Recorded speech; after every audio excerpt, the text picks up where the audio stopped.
When Amina arrived in a new country, she felt smaller than she ever had before.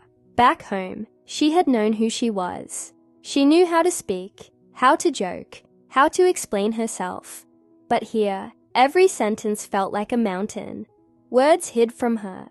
People spoke fast. She smiled even when she didn't understand. She lived in a small apartment with white walls and too much silence. Some days, the silence felt louder than noise. She stayed inside a lot, not because she wanted to, but because outside made her feel exposed.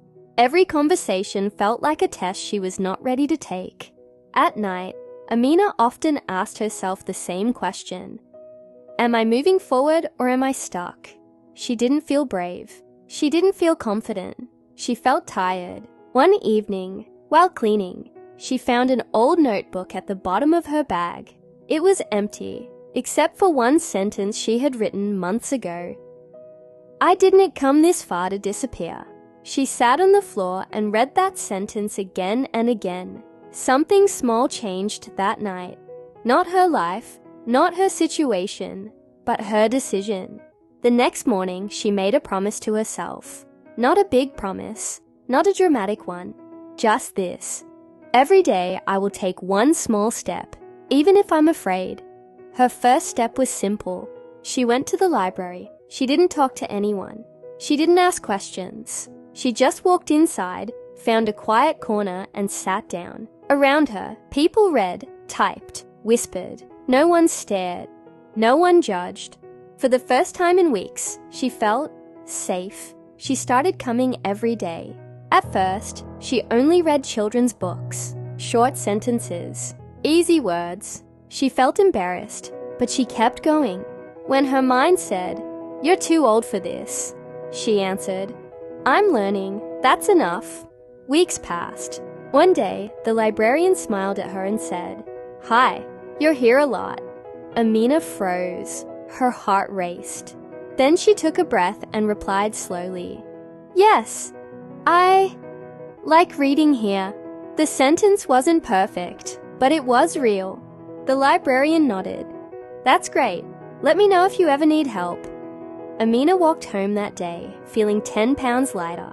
That night, she wrote in her notebook, "I spoke today. I didn't break."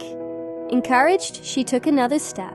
She started watching short videos in English, first with subtitles, then without.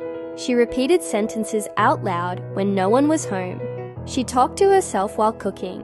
She made mistakes, a lot of them, but something surprising happened. The mistakes didn't hurt her anymore. They became proof that she was trying.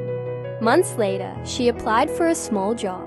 Nothing fancy, nothing permanent, just a beginning. At the interview, her hands shook. Her accent came out strong. She forgot a word halfway through a sentence and paused. The interviewer waited.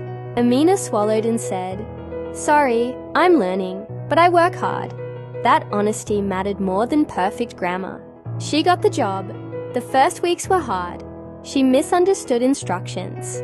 She asked people to repeat themselves. Sometimes she went home exhausted, thinking, "Why am I doing this?"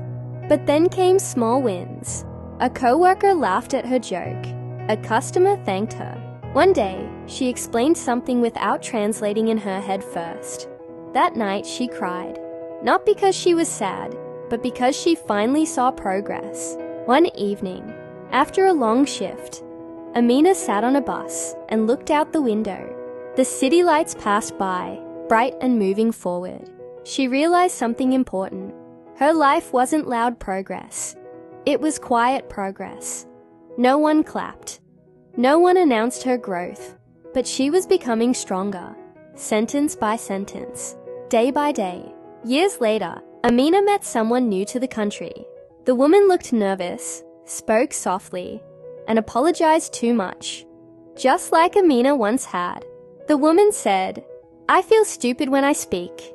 Amina smiled gently and replied, "You're not stupid. You're brave. Stupid people don't try." That night, Amina went home and opened her old notebook. She turned to the last empty page and wrote, "I didn't disappear. I stayed."